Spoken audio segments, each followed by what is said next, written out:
j'en dis, d'abord ça me procure un certain plaisir, souvent ça me défoule.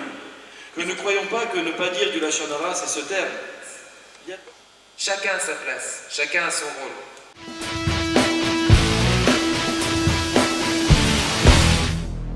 C'est bien du Lachon Hara, peut-être même du Motzi Shemra. Et toutes les avérotes que lui il a fait, elles sont venues sur ton compte.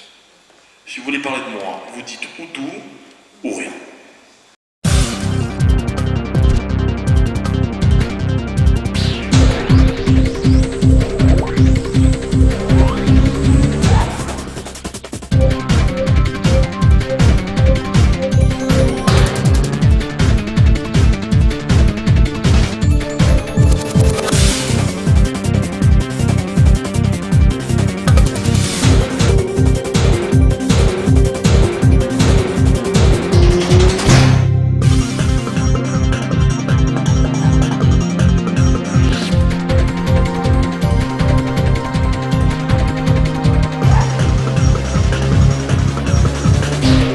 Pourquoi finalement?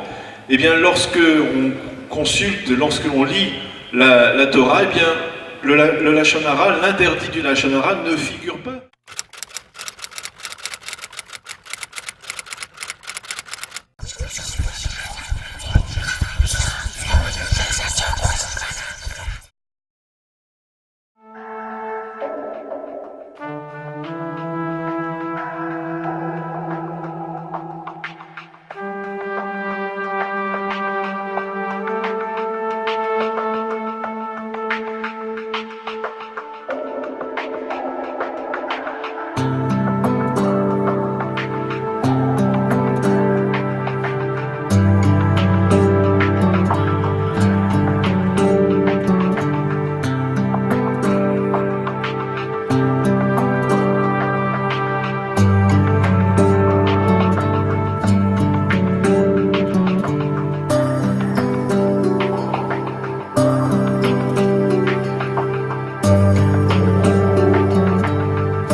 Ok, alors Erev Tov, bonsoir. Nous nous retrouvons dans l'enceinte de ce Beth Knesset à nouveau pour une soirée de Limoud qui est traduite dans la version médiatique et de communication par un grand débat. Alors ce soir, je vous le promets, il n'y aura pas de débat entre pour ou contre le Lachon Hara, mais nous allons discuter avec les rabbinim, nous allons étudier avec les rabbinim, nous allons entendre les rabbinim nous parler de cette notion extrêmement importante de Lachon Hara. Le titre qui a été choisi par notre ami Shimshon, c'est « Ne le dis à personne ». Alors, ça doit peut-être inspirer à certains qui sont des fans du cinéma comme il l'est, le titre d'un film, mais c'était certainement pour attirer votre attention et pour mentionner qu'effectivement, quelque part, d'une certaine manière, le Lachon Hara, c'est aujourd'hui l'une des grandes maladies de ce siècle et l'un des grands problèmes, l'une des avérotes les plus généralement commises et dont on parle le plus souvent aussi. Et donc nous allons ce soir dialoguer avec les rabbinim, avec Rabbi Raphaël Pinto, qui est le fils de Rabbi David Pinto, je ne pense pas qu'il est nécessaire de le présenter, avec Yaakov Sitruk, le Rabbi Yaakov Sitruk, qui est le fils du Rav Yosef Chaim Sitruk, et avec Rav Ariel Bijawi, qui est aussi le fils d'un Talmid Chacham, Rav Nissim Bijawi, Zichrono Livracha. Et donc nous allons parler ensemble de ce Lachon Hara. Alors, c'est presque difficile de dire, nous allons parler de ce Lachon Hara. Alors nous allons rentrer tout de suite dans le vif du sujet, et je dois vous avouer que moi, en tant que journaliste, le Lachon Hara, c'est un sujet qui est d'actualité en permanence pour moi. Comment essayer de faire ce travail, ce métier de journaliste, lorsque l'on est confronté à ce mal du Lachon Hara, à cette médisance? Comment essayer de surpasser ce mal pour essayer de faire le plus honnêtement possible son métier? C'est un défi de tous les jours pour un journaliste, mais je crois que c'est un défi de tous les jours pour l'ensemble d'entre nous.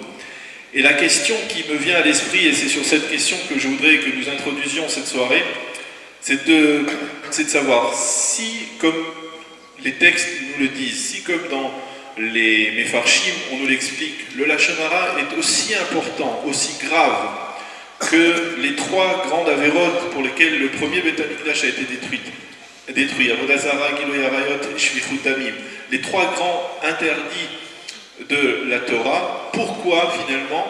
Eh bien, lorsque on consulte, lorsque l'on lit la Torah, eh bien, le Lachon Hara, l'interdit du Lachon Hara ne figure pas de manière aussi déterminée, aussi frappante, aussi marquante. Pourquoi finalement le Lachon Hara ne fait pas partie des Aseret Adibrot?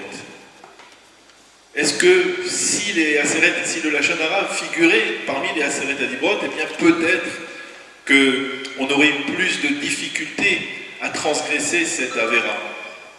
Alors, c'est une question que je lance à l'ensemble de nos rabbinim, peut-être en demandant...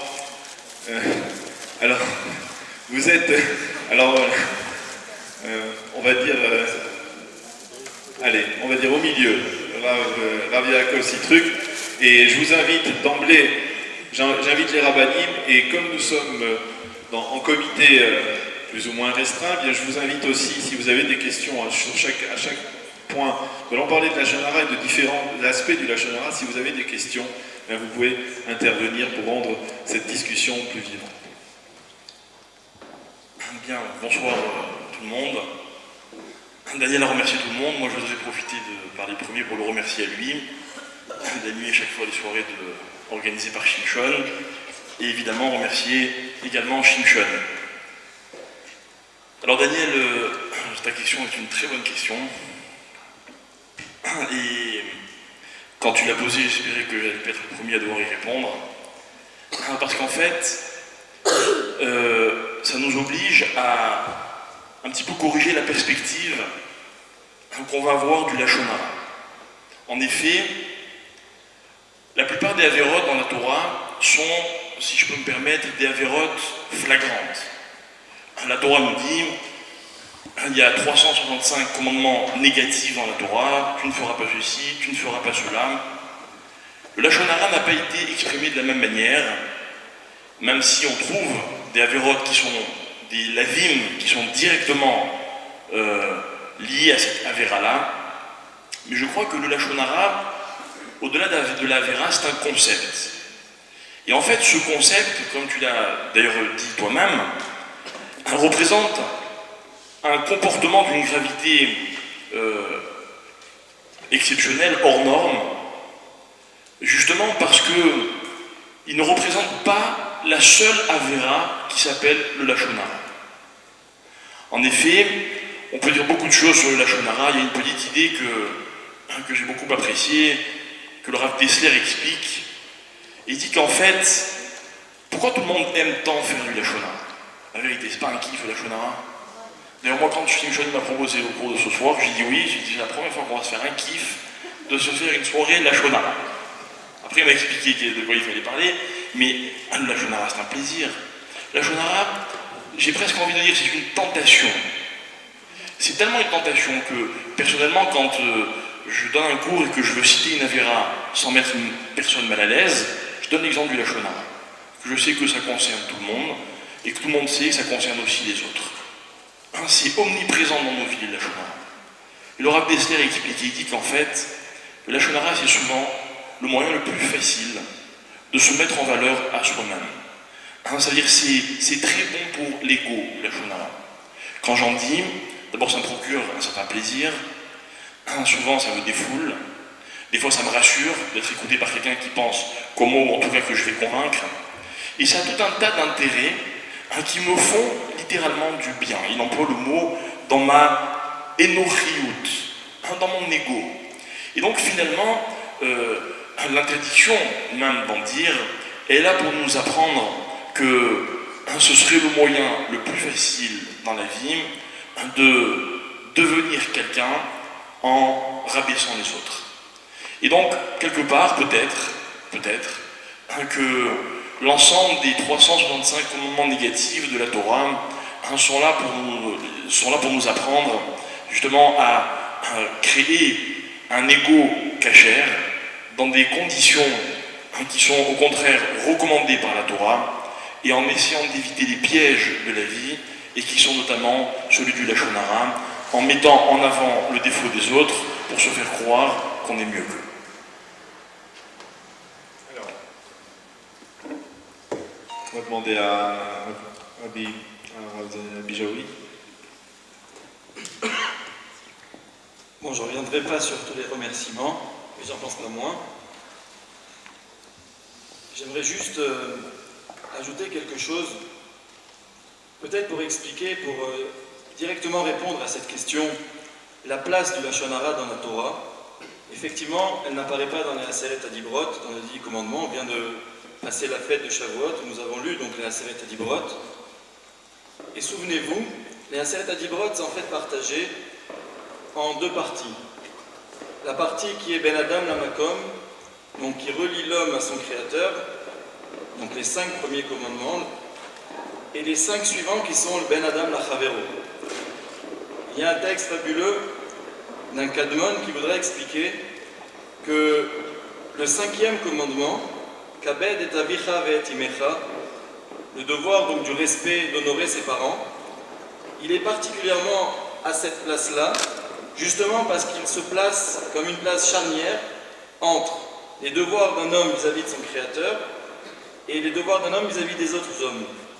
C'est-à-dire que le respect des parents, c'est à la fois une mitzvah qui nous concerne, nous, vis-à-vis de Dieu, mais aussi nous vis-à-vis des hommes, nos parents en l'occurrence.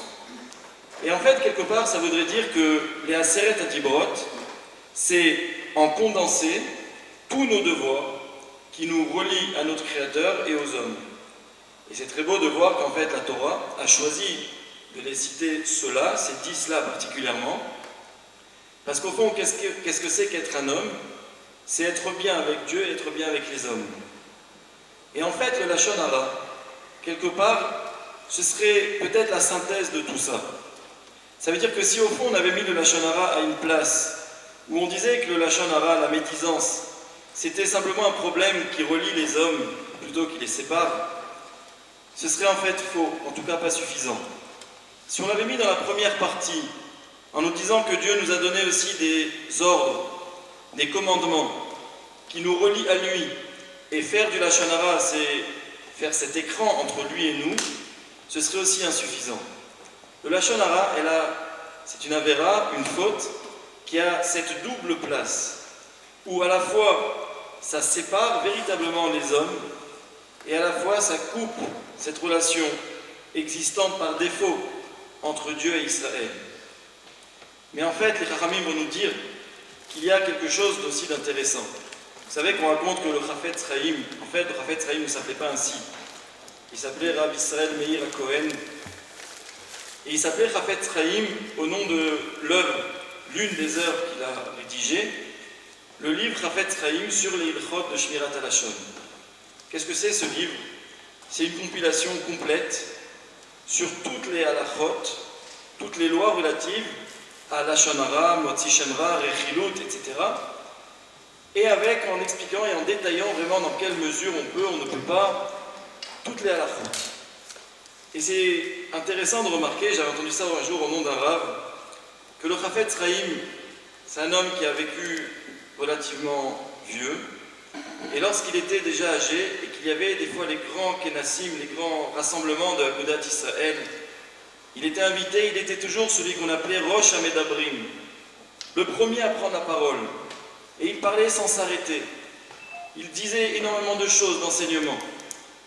Et en fait, quelque part, il voulait nous enseigner par là que lui qui a enseigné aux hommes comment en fait on peut parler, en réalité, il voulait justement nous dire que ne croyons pas que ne pas dire du Lashon Hara, c'est se taire. Il y a tellement de choses que l'on peut dire. Et malheureusement, la nature humaine fait qu'on est attiré par dire les choses qu'on ne peut pas, qu'on ne doit pas dire. Et en fait, l'une de ses œuvres, encore plus connue certainement que le Chafetz Chaim, Shmirat HaLashon, ça a été le Mishnah Berurah. Il n'existe pas une maison juive aujourd'hui où on n'a pas le Mishnah Berurah. Et un sage voulait dire quelque chose d'intéressant. Il voulait dire que le Chafetz Chaim, il a écrit 2 œuvres. Enfin, il en a écrit plus, mais les 2 les plus marquantes. Il a écrit une sur le Lashon Hara, et il en a écrit une sur Mishnah Berurah, c'est-à-dire toutes les halachot, les lois de tous les jours, de tous les shabbats, de tous les jours de fête, etc. Et quelque part, il voulait nous enseigner que comment est-ce qu'on peut se faire entendre lorsqu'on sait ce que l'on peut dire ou ne pas dire. Ça veut dire que si son œuvre, le Mishnah Berurah, a eu tellement d'écho au sein de tout Am Israël, Sfaradim, Ashkenazim, Chassidim, tout le monde, c'est certainement parce qu'en parallèle, il y a une autre œuvre qui traite du sujet de la parole dans son essence, dans sa profondeur, dans ce que l'on peut ou ce que l'on ne doit pas dire. Et en fait, je pense que ici, si on voulait comprendre le fond du Lashon Hara, il faudrait se dire qu'un homme, toute sa vie, depuis qu'on est enfant, depuis qu'on est bébé, un nourrisson, on ne veut qu'une chose, être entendu, être écouté. Qu'est-ce qu'il veut un bébé? Il est dans son lit, première chose qu'il fait le matin, avant d'ouvrir les yeux, il pleure. Il attire l'attention. Il veut que sa maman le prenne dans les bras. Et lorsqu'on est plus grand, qu'on est adolescent, qu'on est adulte, et même plus que ça, jusqu'à la fin de la vie, on aime attirer l'attention. Pas simplement par souci de kavod, si c'était mal vu, tout simplement parce qu'on veut exister. Un homme, pour exister, a besoin d'être écouté, d'être entendu. Et en fait, les Chachamim vont nous dire, si tu veux être entendu, sache comment parler. Et au fond, si on sait comment retenir notre parole, alors en fait c'est comme ça que notre parole aura d'autant plus d'écho. Et le Lashon Hara, voilà pourquoi c'est quelque chose de très général, c'est qu'au fond c'est vrai pas qu'au niveau de la parole, c'est vrai au niveau de tous nos sens, de toutes nos facultés physiques. Plus elles sont utilisées à bon escient, plus elles sont canalisées, plus en fait elles ont de chances de porter. C'est vrai pour la vue, quand on va voir un chacham, un rave à qui on va poser une question et on attend de lui Da'at Torah. Comment est-ce qu'un homme qui est enfermé dans ses Arba Amot, dans ses 2 mètres, 4 mètres carrés de Torah, de Halacha, comment est-il capable de répondre à des questions modernes aujourd'hui? Et pourtant on va au fin fond de Bnei Brak, on va dans une maison insalubre et on lui pose des questions les plus modernes qui soient, les plus à jour qui soient. Et en fait les Chachamim nous répondront, c'est très simple. Un homme qui a su justement faire l'économie de son da'at, de son sechel, pour l'orienter vers ce pourquoi on l'a reçu, alors en fait c'est là que ça peut briller, c'est là que ça peut porter. Alors en fait, Shmirat HaLashon, le Lashon Hara, c'est pas une question du devoir, c'est pas simplement nous dire tu peux pas dire, ou tu peux dire certaines choses, c'est pas un commandement comme les Aseret HaDibrot, c'est en fait ici une leçon de vie qui va en l'occurrence concerner la parole mais qui est beaucoup plus générale, pour nous dire que toutes nos facultés sont là, elles sont à notre portée, elles sont entre nos mains, mais pour pouvoir se réaliser, pour pouvoir porter, pour pouvoir être entendu, il faut qu'on sache comment justement être dans leur retenue. Le Lashon Hara, c'est la retenue de la parole, et c'est ce qui fait demain que notre parole est entendue. Alors, Rabbi Raphaël Pinto, finalement, est-ce que ce Lachon Hara, comme le disait le Rav Bijoui, finalement, il n'y a pas ici une notion de mettre l'ifné hiver le titet de Mirchol parce que ça racole. Le Chavetz Chaim, c'est Yachid Bedoro. Certains rabbinim, ce sont des exceptions, mais le tout un chacun.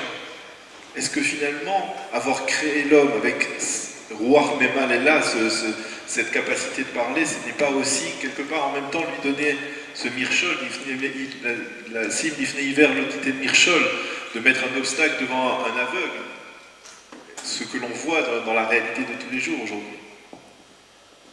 Tout d'abord, avec la permission des rabbinim, de Rav Sitruk et de Rabbi Ariel Bijaoui. Si c'était un jeu, j'aurais dit je passe, mais bon, on est obligé de répondre à la question. Avec l'aide d'Akadosh Baruch Hu, je pense, d'abord, tout ce que je me suis inspiré concernant la Lachon Hara, c'est uniquement des shiurim de mes rabbinim, et essentiellement de mon père. Et c'est sûr que dire du Lachon Hara, parler, lorsqu'on a envie un peu de se libérer, certaines fois après qu'on a un chagrin, une déception, soit une déception sentimentale, soit une déception au travail, on a tout le temps besoin, c'est un besoin de s'affirmer. Généralement, le Lachon Hara, il vient lorsqu'on essaye de prendre une place. Certaines fois, cette place, elle ne nous est pas vraiment destinée. Lorsqu'on dit du Lachon Hara, comme ça, une fois j'avais écouté du Moshger de l'Ekoud, c'est prendre la place d'autrui, s'imposer, essayer d'exister à une place qui ne nous est pas réservée. Et je prendrai l'exemple une fois que mon père avait donné que la Gemara nous rapporte, si vraiment Akadosh Baruch Hu n'avait pas donné la Torah, comment on aurait pu vivre? Comment on aurait pu vivre? Sur quelle base? Alors, Chachamim nous enseignent, ils nous disent que grâce à quoi on aurait pu vivre? On aurait appris les midot, on aurait appris les traits de caractère des animaux. On aurait appris les midot, par exemple, la tzniout, on leur a appris du chat. Parce que le chat ne fait jamais ses besoins en public, c'est quelque chose, c'est un être, c'est un animal qui est tsanoua, qui a de la pudeur. On aurait appris la zrizout, par exemple, le zèle de la fourmi, que tout le temps la fourmi, elle va, elle court, tout le temps elle ne s'arrête pas de travailler. Pour répondre tout d'abord à la première question et enfin venir ensuite à la seconde, c'est que s'il n'y avait pas vraiment, pourquoi c'est pas écrit dans les Seret HaDiberot, dans les 10 commandements, c'est parce que, comme Moshe Rabbeinu, lorsqu'Akadosh Baruch Hu lui a donné l'ordre de taper le rocher, de taper le sable, ou de fendre la mer, il savait parfaitement Hachem que Moshe Rabbeinu n'allait jamais taper la mer, ou n'allait jamais taper le sable, parce qu'il avait un certain respect et un trait de caractère qui était de la reconnaissance. Et il savait parfaitement que Moshe Rabbeinu jamais ne l'aurait fait. Comment ça se fait d'abord que Moshe, Akadosh Baruch Hu lui a quand même ordonné? C'est que Moshe Rabbeinu, avant même qu'Akadosh Baruch Hu lui ordonne, Moshe Rabbeinu savait parfaitement qu'avant même l'ordre d'Hachem, dans la nature, il y a certaines choses qui existent. Dans cette nature, comme la Gemara nous dit, lorsqu'Hachem a créé le monde, c'est écrit Istakel be'ora ita u'baralma. Akadosh Baruch Hu a regardé à travers la Torah et ensuite il a construit le monde. C'est pas d'abord il a fait le monde et après il a fait la Torah. C'est pas qu'il a fait des portes et après il a dit on va faire des mezuzot. C'est d'abord il y avait l'idée de la mezouza et ensuite la porte elle est venue. Dans le monde, il y a déjà toutes les mitzvot qui y sont. Maintenant, dans les Seret HaDiberot, on ne pouvait pas écrire quelque chose qui était la base même du monde. Que chacun a sa place. Chacun a sa place. Chacun a son rôle. Vous savez, on raconte une très belle histoire sur le prophète Sraïm. Je ne sais pas si c'est une vraie histoire. Je pense que c'est un machal. Ou peut-être c'est une vraie histoire. Il y avait une fois un monsieur qui disait beaucoup de Lachon Hara. Je pense que c'était sur le prophète Sraïm ou sur un rab. Et au bout d'un certain temps, il a vu comme quoi tout ce qu'il disait, tout ce qu'il faisait, ça n'apportait à rien, et il regrettait. Il est parti chez le Rav, il lui dit voilà Rav, j'aimerais te demander Mechila, vraiment pardon pour toutes les avérotes, tout ce que j'ai pu dire sur toi. Et le Rav lui dit à son tour, je vais t'excuser. Mais vraiment, pour pouvoir enlever l'excuse, je vais te demander d'avoir la gentillesse de prendre une feuille et un papier et d'écrire plus ou moins les choses que tu as dit sur moi. Il dit, mais ce sera trop long, je vais écrire un livre, ce sera trop grand. Il dit, c'est pas grave, prends le temps que ça prendra, prends 2 jours, 3 jours, rien qu'écrit, et apporte-moi. Au bout de 4 jours, il lui apporte un petit bouquin, et il lui dit, voilà, c'est plus ou moins les choses que j'ai écrites sur vous, que j'ai dit sur vous. Qu'est-ce qu'il fait le Rav? Il se met à la fenêtre, il déchire les papiers, déchire tout le livre, il le jette par la fenêtre, et les morceaux, tous les petits morceaux s'envolent et partent. Et le monsieur ne comprenait rien, il lui dit, mais qu'est-ce que vous faites, Rav? Il dit, regarde, tu veux me faire plaisir, vraiment pour que je t'excuse à fond, pour que vraiment j'ai plus rien contre toi, je vais te demander de sortir dehors, de ramasser les petits morceaux de papier et de les coller. Recolle-les. Il lui dit, mais c'est impossible. Il dit, bien voilà, c'est ça. C'est strictement impossible. La parole, elle part, ça s'envole. Et après, malheureusement, c'est le téléphone arabe. Ça part et ça se transforme. Donc pour dire, est-ce que c'est considéré comme l'ifné hiver, le titan merchol, devant un aveugle, ne met pas d'embûche? Eh bien, c'est quelque chose qui est censé être la base. C'est vrai comme quoi, moi le premier, c'est quelque chose qui est très difficile à travailler. Et comme le Chovot Al-Vavot dit, c'est peut-être une chose, voilà, que je dis, c'est pas forcément ce que je ressens. C'est pas quelque chose qui est ancré à l'intérieur de moi. Lorsqu'on doit dire un shiur, c'est vraiment quelque chose qui doit être ancré à l'intérieur de moi. Mais je ne le ressens pas à 100% parce que malheureusement, je fais aussi des aveux dans ce domaine-là. Et ça m'aide aussi à travailler pour ne pas les refaire, à travers ce cours, entre autres, à qui je remercie, comme tout le monde l'a fait, Shimshon, pour pouvoir m'aider à moi-même à travailler mes midot. C'est essentiellement, je pense que ça doit être une base, ça doit être quelque chose qui doit être ancré à l'intérieur de nous. Et dire l'ifné hiver, l'otiten merchol, devant un aveugle ne met pas d'embûche, c'est la personne, si la personne est aveugle. Mais une personne qui est aveugle, normalement, il doit même savoir lire en braille. Il doit savoir où s'arrêter, il doit avoir un bâton pour plus ou moins se diriger. Et je pense que le Lachon Hara, ça doit être notre bâton, la limite, une sorte de barrière à ne pas franchir. Alors, je voudrais que peut-être après cette forme d'introduction, dirons-nous, d'idée de poser cette manière, cette capacité de poser d'une certaine manière le fond du problème du Lachon Hara, essayer de rentrer peut-être dans différents aspects du Lachon Hara, dans la vie de tous les jours, dans les relations que nous avons avec notre prochain. Eh bien, nous risquons d'être amenés à dire du Lachon Hara. Et je pense qu'il y a plusieurs formes de Lachon Hara, et les rabbinim me corrigeront. Je leur donne bien entendu le pouvoir de me corriger dans ce domaine. Il y a le Lachon Hara qui est dit d'un être à l'autre, au niveau individuel.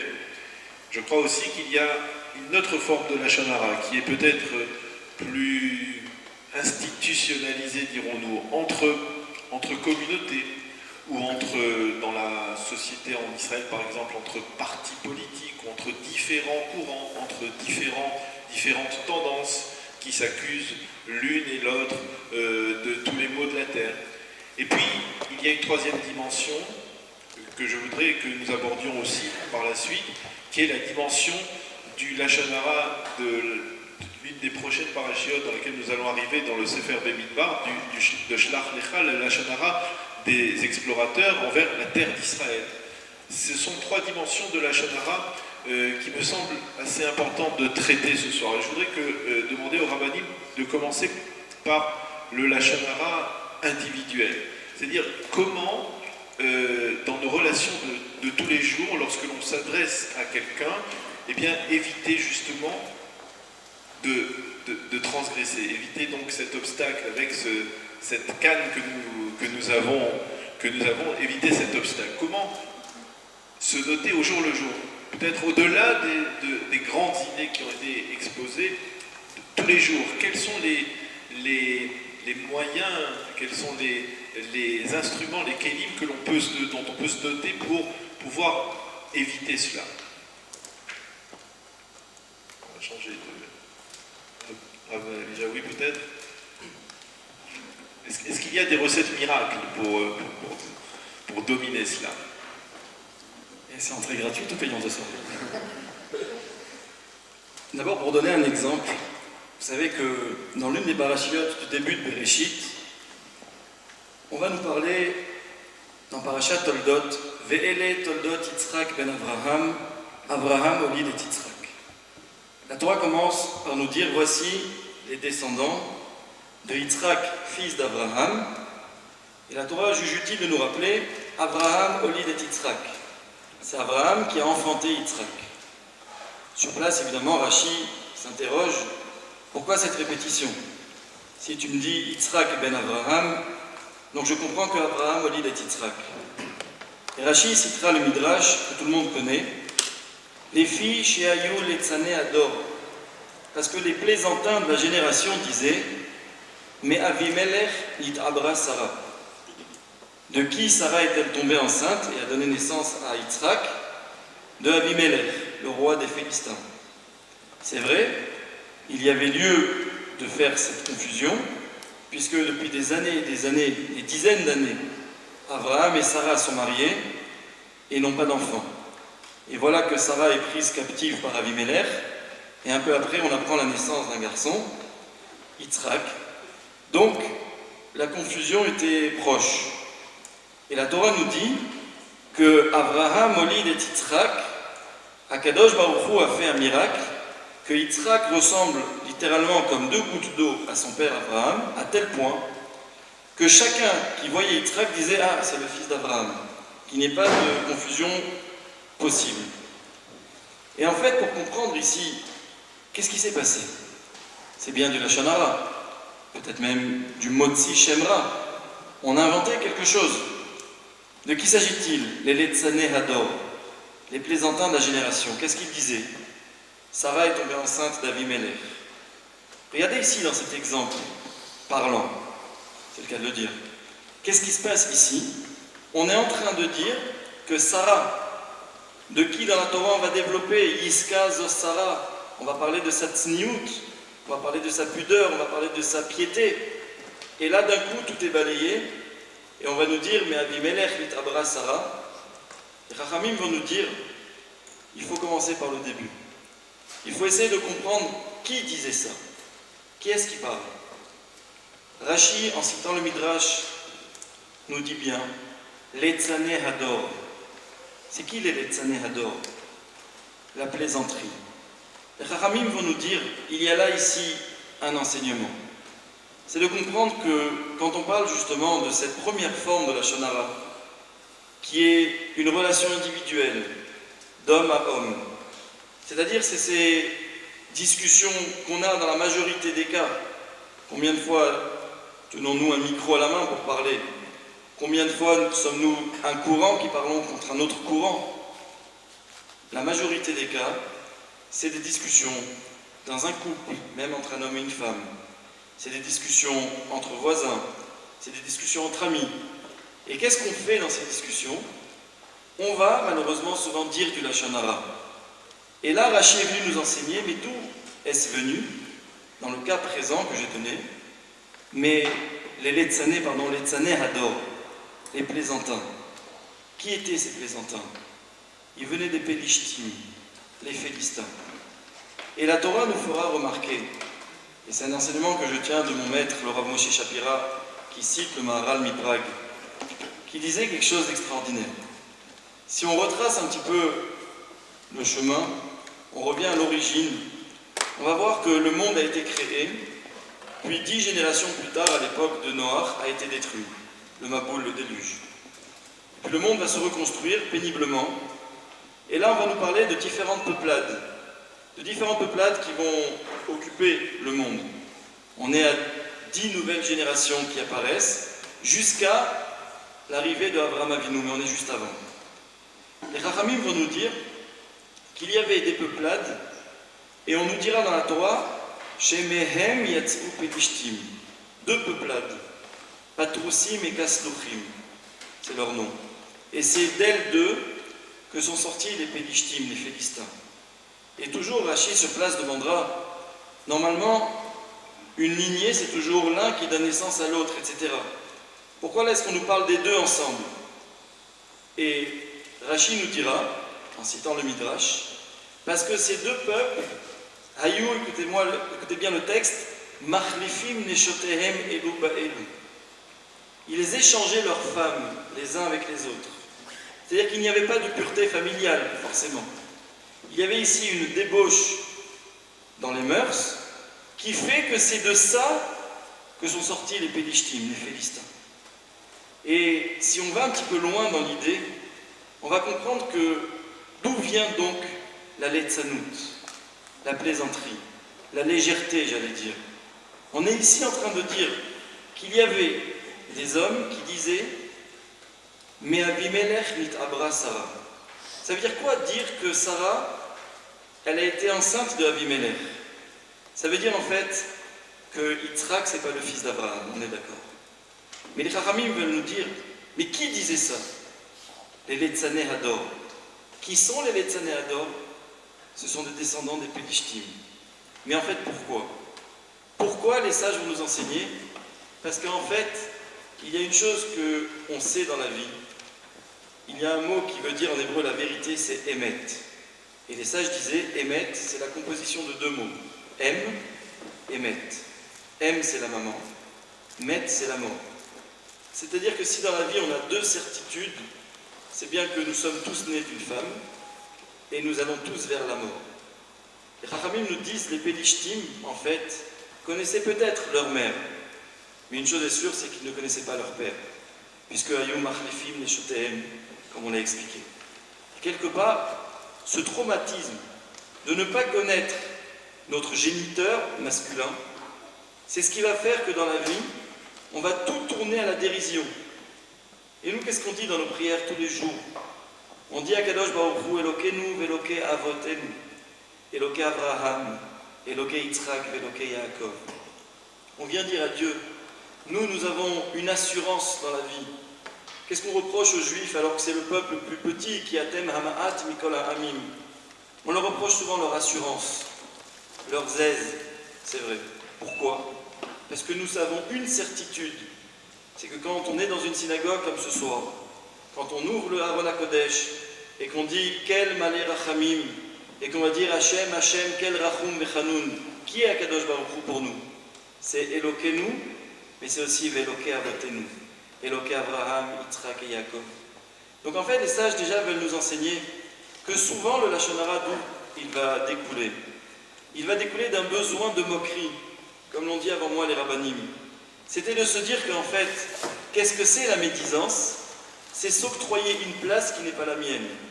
Mais pourquoi est-ce que je la désire, cette place? Au fond, c'est parce que je ne connais pas la mienne. Pourquoi un homme ne connaît pas sa place? C'est parce qu'il sombre sans le savoir dans ce mal qui s'appelle la letzanout. La letzanout, c'est le besoin de tourner à la dérision les choses les plus pures, les choses les plus importantes. Et en fait, voilà pour répondre donc à cette première question.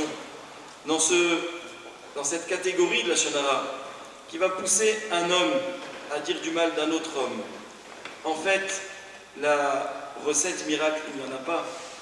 C'est juste de se souvenir que si on travaille véritablement les fondements même de notre Emouna en Akadosh Baruch Hu, si on sait comment l'homme a été créé, si on sait qui est avant nous, si on sait qui est-ce qui dirige notre vie, en fait, on acquiert une assurance qui est suffisante pour nous donner notre place sans avoir besoin d'en chercher une autre.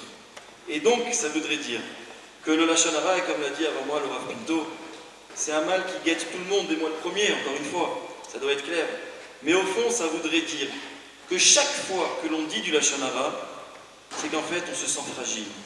Chaque fois qu'on dit du Lachon Hara, on sent peut-être notre place en danger. On n'est pas sûr de ce que l'on a, de ce que l'on possède, de ce que l'on est. Voilà peut-être ici la recette miracle, s'il y en avait une, c'est de se dire que nous devons travailler notre Emouna à Kadosh Baruch Hu. Nous devons être capables de savoir qui on est, pourquoi on a été créé, qu'est-ce qu'Akadosh Baruch Hu attend de nous. C'est la chose la plus difficile dans la vie. Mais quand on sait regarder notre vie comme une ligne directrice, où on sait d'où l'on vient et vers où on se dirige, alors en fait on n'a pas besoin de regarder ni à gauche ni à droite, ni les uns ni les autres. Et on aura économisé beaucoup de paroles. Et comme on le dit dans le Lachon Hara, l'un des mots MAUX les plus graves, c'est d'être conscient que les Chachamim nous enseignent qu'un homme arrive dans ce monde avec un crédit, non pas seulement de jours. C'est pas qu'on a dit à l'enfant à sa naissance, voilà, tu vas être dans ce monde pour tant d'années ou de jours. C'est qu'on dit aussi à l'homme, tu arrives dans ce monde avec un crédit de parole. Et quelque part, le Lachon Hara, c'est des paroles qui sont gaspillées. Parce qu'en fait, lorsque on est conscient, comme un petit peu dans tous les domaines de la vie, qu'on a un crédit, de la même façon qu'à la banque, j'ai une somme d'argent que je peux dépenser et pas plus, et quand j'arrive au bout, je m'arrête de dépenser. Alors en fait, de la même façon que j'ai un nombre de jours qui m'ont été donnés, et puis une fois ces jours épuisés, c'est la fin de la vie, j'ai aussi un nombre de paroles qui m'ont été données, comme un crédit, et je n'ai pas le droit de les gaspiller. Et quelque part, dans l'exemple qu'on donnait sur cette route où je regarde à gauche ou à droite, c'est au fond me mettre une tentation, peut-être due à ma faiblesse, d'aller parler sur l'un ou sur l'autre. Et c'est ce qui va faire aussi que notre crédit de parole s'épuise toujours trop vite. Alors, j'aurais été tenté de faire une petite plaisanterie, parce que vous avez dit tout à l'heure, vous avez plishtim, plaisanterie, c'est la même racine. Hein. Alors, je voudrais revenir à quelque chose de plus sérieux. Le Lachon Hara, c'est une interdiction, bien entendu, de le faire, mais il y a une autre dimension qui est très particulière, qui est spécifique au Lachon Hara, c'est que même il y a une dimension de passivité, c'est-à-dire celui qui écoute aussi est aussi passible de transgresse cette avéra de la même manière que celui qui la prononce. Comment expliquer cela?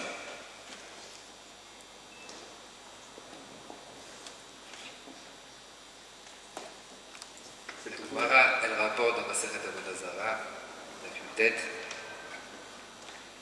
pour essayer, avec l'aide d'Akadosh Baruch Hu, de répondre, que il y avait une fois Rav Alexander, c'est un Rav qui est parti dans une ville, il s'est mis au milieu de la foule dans le marché et il a commencé à hurler et à crier. Qui est-ce qui veut la vie? Qui est-ce qui veut la vie? Celui qui veut la vie vient ici. Au moment où c'est qu'il y a une foule assez dense qui est venue, qui s'est réunie autour de lui, il a sorti un Télim de sa poche. Il a pris le Télim, Kaf, le psaume numéro 20, et il a commencé à dire Mei shachafetz chaim, oev yamim lirotov, tzor leshancha mera, usvatecha midaber mirma. Qui est l'homme qui désire la vie? C'est l'homme qui sait abstenir sa langue de dire du mal et ses lèvres de dire des mensonges. Vous savez que c'est pas vraiment l'élixir de jouvence, c'est pas vraiment la vie, mais peut-être c'est une vie spirituelle. C'est vrai que, comme l'a dit M. Hayek juste avant, c'est pas uniquement celui qui parle qui malheureusement dit du Lachon Hara, c'est celui qui écoute. Vous savez, Chazal nous enseigne, ils nous disent que 3 personnes sont punies par rapport au Lachon Hara: celui qui parle, celui qui écoute, et sur qui on parle. Celui qui parle, tout d'abord, si on peut plus ou moins faire une petite comparaison avec aujourd'hui, celui qui parle, ça serait plus ou moins l'avocat général. Celui qui va faire le jugement, celui qui va vouloir parler. Sur qui on parle, c'est l'accusé. Et celui qui parle, ça serait un petit peu, il enfreindrait la loi de non-assistance à personne en danger. C'est une personne qui est en danger, et le fait qu'il ne parle pas, le fait qu'il ne va pas contre les paroles, il n'assiste pas à la personne sur qui on parle. Pour dire un petit peu aussi sur la question précédente, une barrière, comme l'a dit Rabbi Jaoui juste avant, une barrière, il n'y en a pas. Chacun et sa nature, on doit essayer au maximum de se construire et de faire en sorte à ne pas parler. Mais, comme la Mishnah dit dans Pirkei Avot, Akin'a sin'a v'ata'ava motzi'im et ha'adam min ha'olam. L'un des motifs pour lesquels aussi on peut dire du Lachon Hara, c'est par rapport à l'orgueil. Chovot El Vavot, il apporte dans Sha'ar Achna, et si mes souvenirs sont bons aussi dans Chot Tzadikim, et dans Sha'ar Hanava, il dit que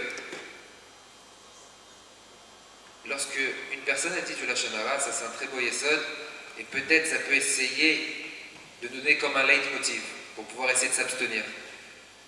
Lorsque on dit du Lachon Hara sur une personne, eh ben, tout simplement, après 120 ans, lorsqu'on va arriver chez Akadosh Baruch Hu, Hachem va nous faire notre jugement et il va nous dire: tu as fait telle et telle mitzvah, tu as fait telle et telle mitzvah. Et on va lui dire: Hachem, j'ai jamais fait telle et telle mitzvah, j'ai jamais accompli cette mitzvah. Ou bien, Chaz v'Shalom, il risque de nous dire: tu as fait telle et telle avera, tu as fait cette avera. On va dire à Kadosh Baruch Hu, on n'a jamais fait cette avera, on n'est pas parti aussi loin. Et on va lui dire: eh bien malheureusement, puisque tu as parlé du Lachon Hara, à un certain moment de ta vie, toutes les mitzvot que tu as pu faire, elles sont parties sur le compte de sur qui tu as parlé. Et toutes les avérotes que lui, il a fait, elles sont venues sur ton compte. Donc malheureusement, certaines fois, on peut se retrouver, comme mon père l'avait expliqué une fois dans un shiur à Lyon, il avait dit qu'on peut arriver certaines fois à ce que la personne, elle se retrouve là ou à l'eau, comme on dit, sans mitzvot, sans avérotes, qu'avec des avérotes, sans mitzvot. Et non seulement on n'a plus de mitzvot à nous, mais on a pris toutes les avérotes sur qui on a parlé. C'est sûr que celui qui écoute aussi, il transgresse. Comme je vous l'ai dit juste avant, assistance à personne en danger. Non assistance à personne en danger. On ne l'a pas assisté, on ne l'a pas aidé. Et celui qui est Mekabel, celui qui écoute, c'est considéré comme si aussi, c'est comme si qu'il avait parlé, comme si qu'il avait participé. La Lachon Hara, c'est pas uniquement aussi la parole. Comme l'a dit auparavant les Rabbanim, comme on dit auparavant les Rabbanim, c'est aussi par rapport à la moquerie, par rapport aussi certaines fois à l'orgueil, et essentiellement lorsqu'on manque de kavod envers Akadosh Baruch Hu. Comme la Gemara dit dans Masechet Makot, il y avait 613 mitzvot, et chaque génération, chaque rabbanim sont venus et a amoindri les mitzvot. Adiki Habakouk Hanavi, jusqu'à que le prophète Habakouk il est venu, Vehemidan Alachat. Il a pris toute la Torah, et il a mis sur une seule mitzvah. Qui était cette mitzvah? Vetzadik Bemunato Yechir. Et l'homme juste devra vivre avec sa émouna. Lorsque certaines fois on a des faiblesses, comme le Ramchal l'explique dans Derech Hashem, il dit la Avera, elle vient et elle résulte par le fait qu'on n'a pas confiance en soi.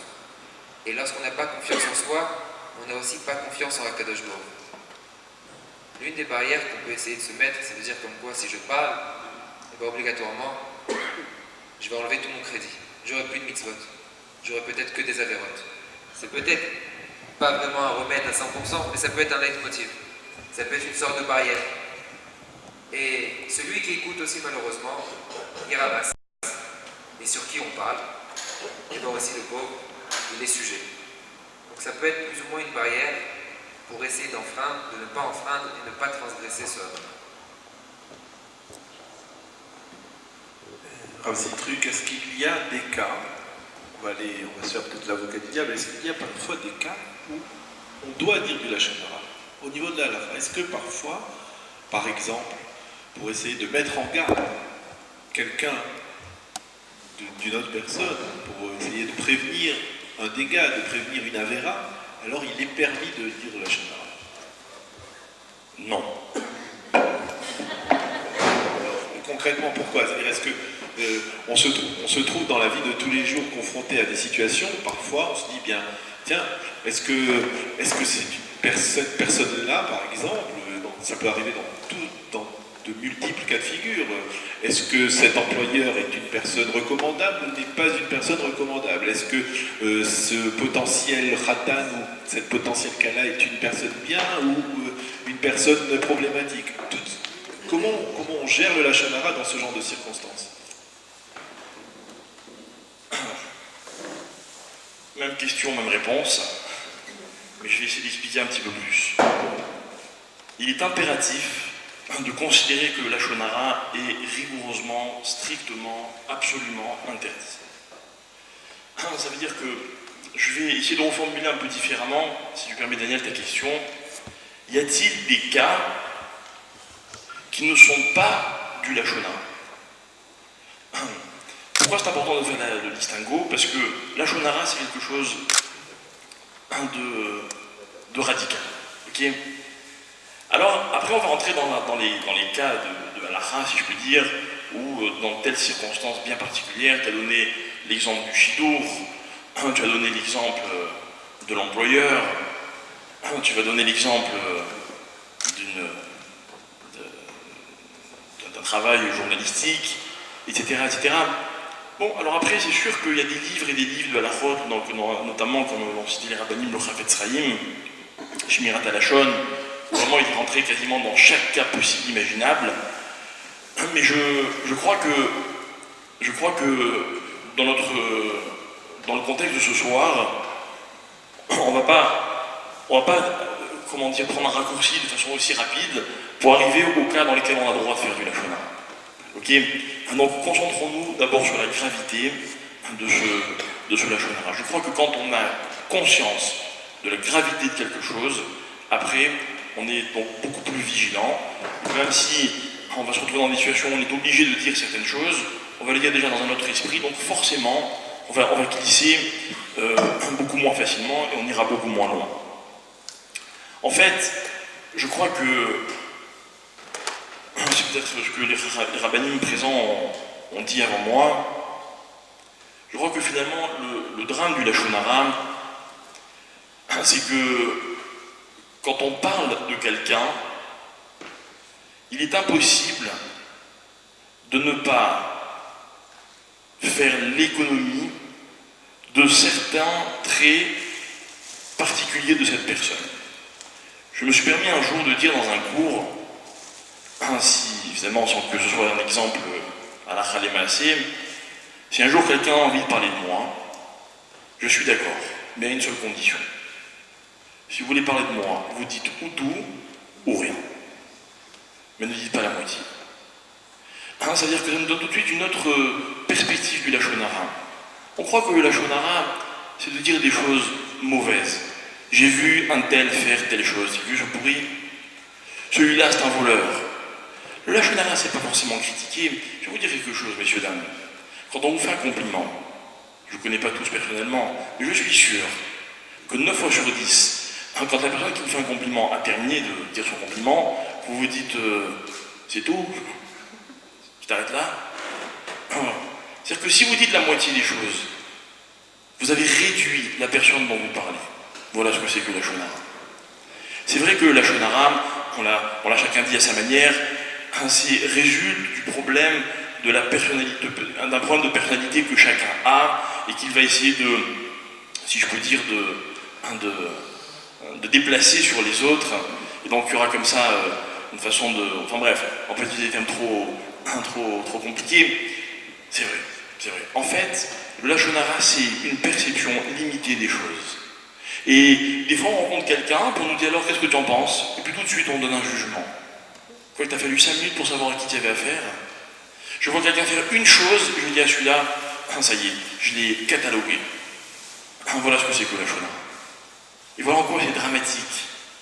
Et pourquoi la Guémara, on apprend d'ailleurs de l'histoire de Moshe Rabbeinu, ce dont tu parlais tout à l'heure, Daniel. En effet, la Guémara dit, quand on dit du lachon hara, on a tué 3 personnes. Tué 3 personnes. Celui qui a parlé, celui qui a écouté, et celui dont on a parlé. D'où on le sait. On le sait de l'histoire de Moshe Rabbeinu. Lorsque un jour Myriam et Aaron ont critiqué Moshe, Akadosh Baruch Hu est venu les voir, et il leur a dit, c'est où Shlochtechem el Ohel Moed. Suivez-moi. On dit pourquoi les 3 Moshe, il n'a rien fait. Mais Moshe, c'est la victime. C'est vrai. On a limité 3 personnes. Celle qui a parlé, elle n'a dit que ce qu'elle avait pu voir de la personne. Celle qui a entendu ne va savoir que ce qu'elle a entendu de la personne. Et l'autre, la troisième, la pauvre. Voilà ce qu'elle est devenue quand on a parlé d'elle. Donc en fait, quelque part, tout à l'heure, tu as demandé est-ce qu'il y a un moyen de se préserver du lachon hara. Il n'y a pas, il n'y a jamais eu, il n'y aura jamais dans la Torah de recette magique pour nous préserver de quoi que ce soit. Dans la vie, une chose n'a de valeur que quand c'est le résultat d'efforts. Si on n'a pas fait d'efforts, il n'y a pas de valeur. La Torah nous... ce qu'elle veut, c'est pas qu'on fasse pas ceci ou qu'on fasse pas cela. C'est qu'on devienne ceci et qu'on ne devienne pas cela. Par contre, finalement, la Torah, ce qu'elle veut aussi, c'est qu'on ait un regard positif. D'abord sur soi-même. Quand on a une grande idée de soi, on a beaucoup moins besoin de faire du lachon hara. Quand on a une grande idée des autres, on ne trouve même pas quoi raconter en disant du lachon hara. Donc finalement, peut-être que, pour répondre un petit peu à plusieurs de tes questions, mais surtout à celles que tu m'as posées, eh bien finalement, voilà. Si dans la vie, le Rav Pinto a parlé de la Emouna aussi, c'est ça, c'est d'avoir une grande idée d'Hachem. C'est considérer qu'il est capable de tout le temps, dans tous les domaines. Donc finalement, quand on voit les choses en grand, eh bien, on n'est jamais menacé par la petitesse. Le Lachon Hara, par définition, c'est avoir un regard petit et donc utiliser sa parole pour faire des petites choses. Lorsque Akadosh Baruch Hu a créé le monde, il a utilisé la parole pour le créer. C'est-à-dire que la parole, c'est la plus grande chose qui existe. C'est l'existence même. Mais de la même manière que la parole peut créer, la parole peut détruire. La Gemara demande pourquoi Dieu n'a pas fait 2 bouches à l'homme. Ça aurait été pratique. Une avec laquelle il fait d'Averot et une qui reste pure. Et que répond la Gemara d'après vous? Elle dit si l'homme avait 2 bouches, il utiliserait les 2 pour la même chose. D'accord? Pourquoi? Parce que c'est contre ça qu'on doit lutter. C'est contre cette facilité de voir les choses en petit, de voir les choses à notre dimension. Cette facilité de se juger soi-même un peu trop rapidement. Il y a une expression qui court beaucoup les rues en Israël. Quand vous demandez quelque chose à un Israélien, évidemment quand vous connaissez bien, il vous dit « j'ai j'ai pas la force ». Vous vous rendez compte? On a réussi à convaincre les hommes qu'ils n'avaient pas la force de ceci ou la force de cela. Celui qui se lève le matin en disant « j'ai la force », indépendamment de tout ce qu'il va réaliser dans la journée, je suis sûr que celui-là, il fera beaucoup moins de la chose. Alors, je voudrais qu'on passe à la deuxième dimension, peut-être pour faire une transition. Nous avons lu il y a quelques semaines les 2 parachiotes qui parlent du Lachon Hara, c'est-à-dire les parachiotes de Tazria et de Metzora, qui sont régulièrement collés. Et ce qui est marquant, en tout cas ce qui m'a marqué lorsqu'on les a lus il y a quelques semaines, c'est que d'une certaine manière on pourrait les séparer assez aisément. Tazria se rapporte, je dirais d'une certaine manière, au Lachon Hara qui est dit par une personne, qui reçoit, qui est d'une certaine manière sanctionné sur son propre corps ou sur ses propres vêtements, mais qu'il y a dans la parashat de Metzora une deuxième forme de tsaraat, de lèpre, la traduction généralement adoptée, il y a la lèpre des maisons. Des maisons, ça voudrait dire que d'une certaine manière, le plus petit noyau commun, je dirais, de collectif, lui aussi, il a une dimension, il peut aussi capter donc cette lèpre, cette tsaraat. Parce que quelque part, comme s'il y avait une capacité à un collectif quel qu'il soit, à une communauté, à un ensemble, à un groupe de gens, de dire du Lachon Hara envers un autre groupe. Et je ne crois pas me tromper en disant que, d'une certaine manière, les 2 parachiotes nous expliquent clairement, je ne veux pas ici m'immiscer dans les livrets Torah des Rabbanim, mais nous expliquent clairement que celui qui dit, que ce soit au niveau individuel ou même au niveau du klal, du Lachon Hara, on l'exclut du peuple, on l'exclut du Machané parce qu'il n'a pas su s'intégrer, il n'a pas compris les règles d'intégration dans la société. Alors là, quelque part, est-ce que finalement, il n'y a pas là, je ne crois pas me tromper en disant que le Lachon Hara collectif, même au plus petit degré, c'est le début de la Sinatrinam. On ne haït personne gratuitement, mais on peut haïr un groupuscule ou un groupe ou un groupement ou une communauté gratuitement. Je voudrais que vous abordiez ce sujet du Lachon Hara à une dimension de collectif.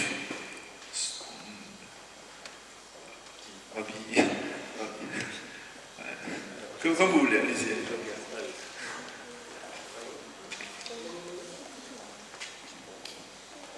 Vous répétez la question? Vraiment? Oui.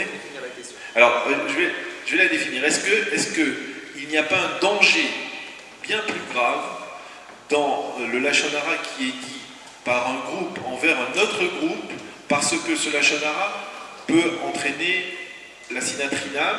Et je citerai de mémoire un midrash de Vaïkra Rabbah qui se rapporte à Metzora, qui dit que justement, c'est-à-dire cette tsaraat qui est sur les bâtiments, c'est presque un prélude, dit le midrash, à la destruction du temple, qui va être lui-même touché par la Sinatrina, mais qui va donc être détruit par le deuxième Betamikdash, qui va donc être détruit par cette Sinatrina, qui est la résultante du Lachon Hara entre différents groupuscules de la Chevra ou de la Malchut, du royaume d'Israël. Encore plus compliqué. C'est des termes un peu trop journalistiques pour moi, tout ça. Mais bon, je vais essayer de répondre. La Gemara dans Menachot, dans Yerushalmi, elle rapporte que, un très bel exemple, si une personne, tout simplement, elle tombe, elle trébuche, elle marche dans la rue et son pied, involontairement, bute contre le trottoir et il tombe. Est-ce qu'il va s'énerver contre son pied? Il ne va pas s'énerver contre son pied. Il n'a rien à faire, il a trébuché, il est tombé, il s'est fait mal, il ne va pas s'énerver contre qui que ce soit. Si maintenant, il marche dans la rue et c'est une personne qui le pousse et qui le fait tomber, alors à ce moment-là, il va s'énerver contre une personne. Il va s'énerver. Il a contre qui s'énerver.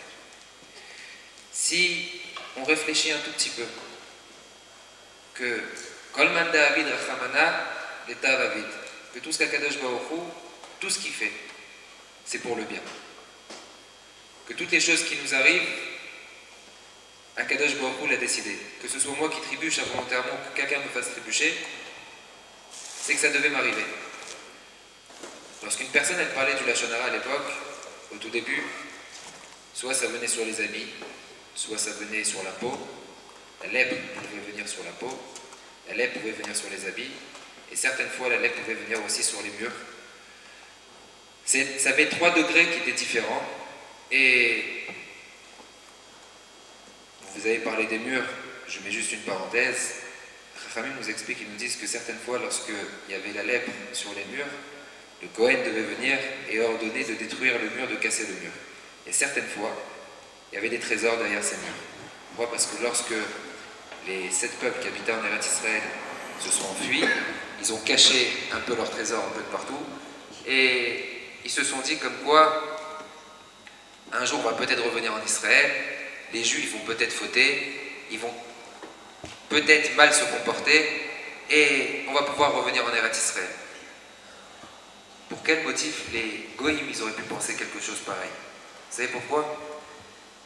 J'ai lu une fois, je ne me rappelle plus exactement d'où, ce Rav avait expliqué, il avait dit, c'est écrit dans la Torah que lorsque Yaakov est descendu en Mitzrayim, c'est écrit Vaï, Ele Shemot Ben Israël Ben Mitzrayim, et Yaakov, Ishu Beto Baou, Vaï Yotzei Yaakov, Shevim Nafesh, que les descendants de Yaakov sont descendus à 70 âmes. Mais âme est écrit là-bas au singulier.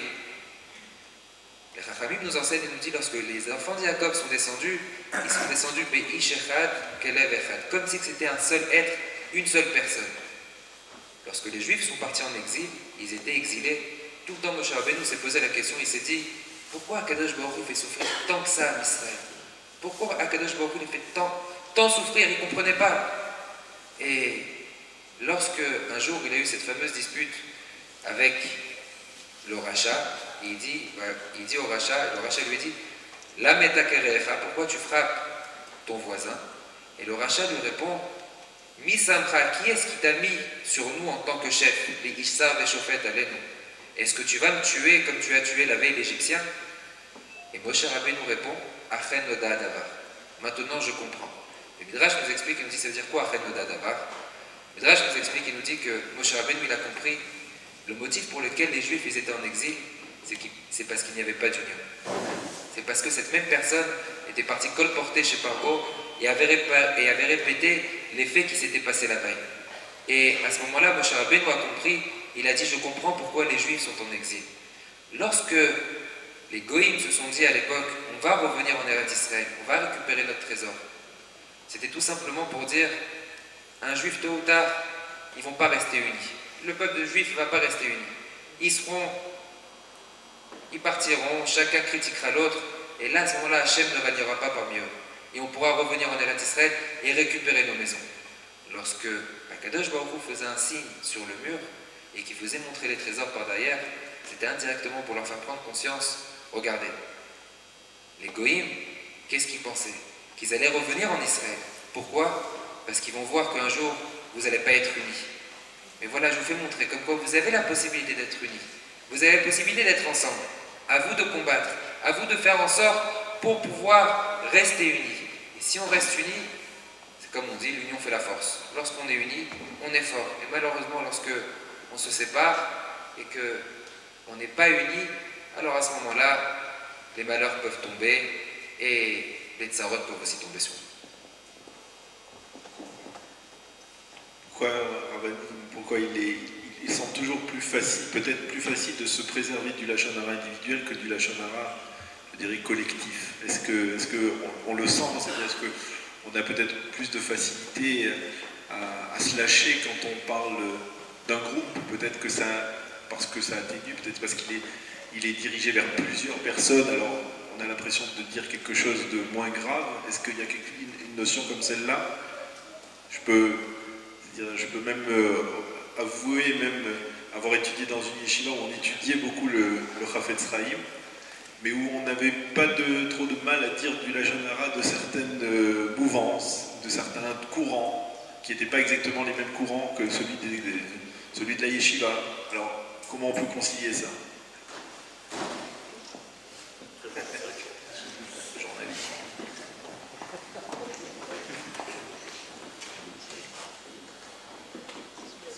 À mon sens, c'est un petit peu trop facile d'expliquer ça comme ça. De se dire que quand je parle sur une collectivité, je ne sens pas forcément que je vise une personne. Donc, comment dire en hébreu, on est moré héter, on se prend le droit, comment dire en français, comme si au fond on se dit je ne parle pas vraiment de quelqu'un. À mon sens, c'est, comme je l'ai dit, trop facile, parce que dans tous les cas, parler sur un individu ou sur une collectivité, ça reste interdit. Mais je pense que c'est toujours dans l'idée qu'on a voulu dire au préalable, c'est de dire que, de nouveau, l'idée du lachon hara, c'est toujours quand je me sens fragilisé. Donc ça veut dire que quand maintenant, mon courant à moi, j'ai besoin de le défendre, c'est qu'au fond, je me sens un petit peu, peut-être pas assez convaincu, peut-être pas assez sûr de moi. Alors attention, ça doit être clair aussi. Lorsque je suis au contraire convaincu de quelque chose, alors je me sens le besoin autour de moi de parler de mes convictions, d'expliquer des choses. Mais ça peut se faire sans animosité et ça peut se faire surtout sans lachon hara. On veut enseigner des choses, ça doit être productif et ça ne doit pas détruire au passage. Donc en fait, se dire que c'est plus facile ou on croit que c'est moins grave de dire sur une collectivité que sur un individu, d'abord, comme vous l'avez dit, à juste titre, c'est on croit, parce que ça c'est pas le cas, mais de nouveau, ça vient de cette faiblesse qu'on peut tous les uns les autres avoir. J'aimerais juste dire peut-être une idée qui va nous aider, toujours dans une règle générale, à comprendre combien, jusqu'à maintenant, on a essayé d'expliquer que le lachon hara, ça venait peut-être d'un manque d'assurance. Je ne connais pas suffisamment ma place, je sens ma place en danger, donc je viens déstabiliser l'autre. C'est une façon de se protéger comme une autre, qui est réprouvée évidemment par la Torah.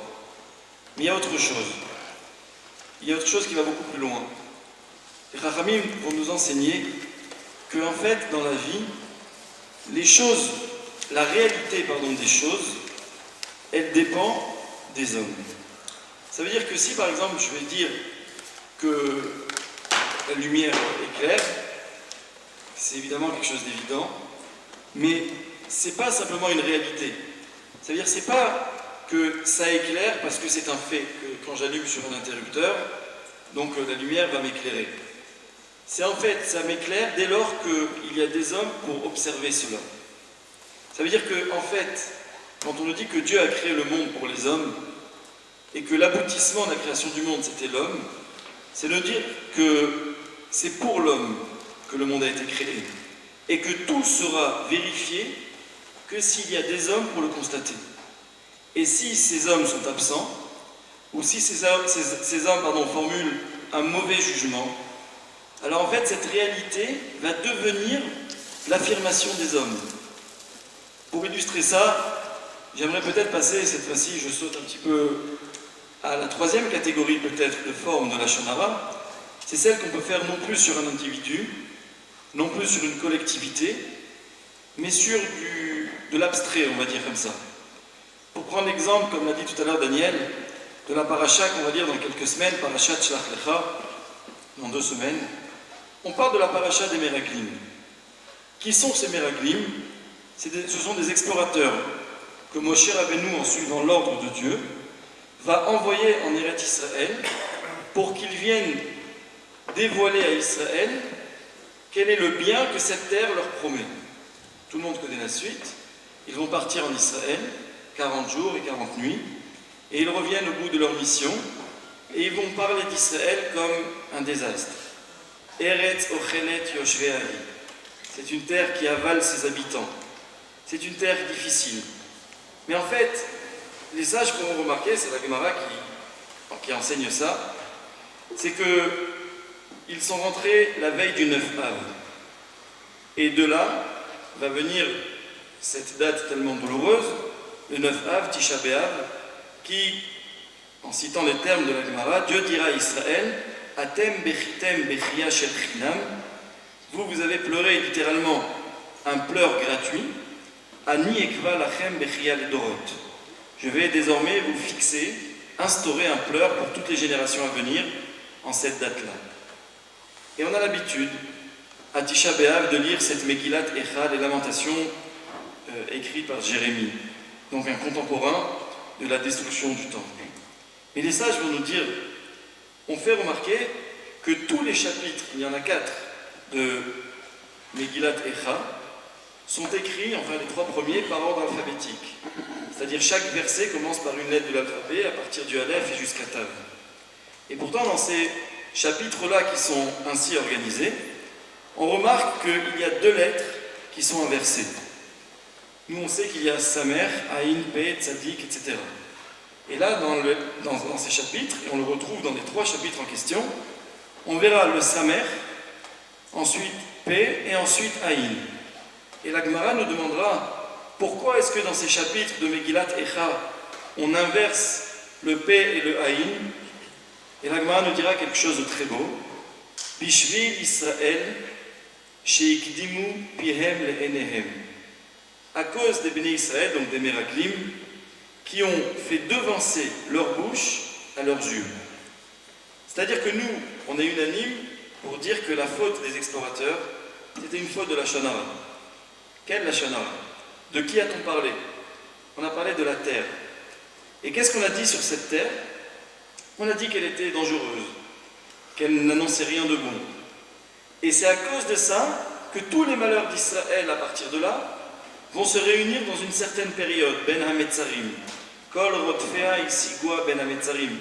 C'est une période où Israël est particulièrement vulnérable, fragile.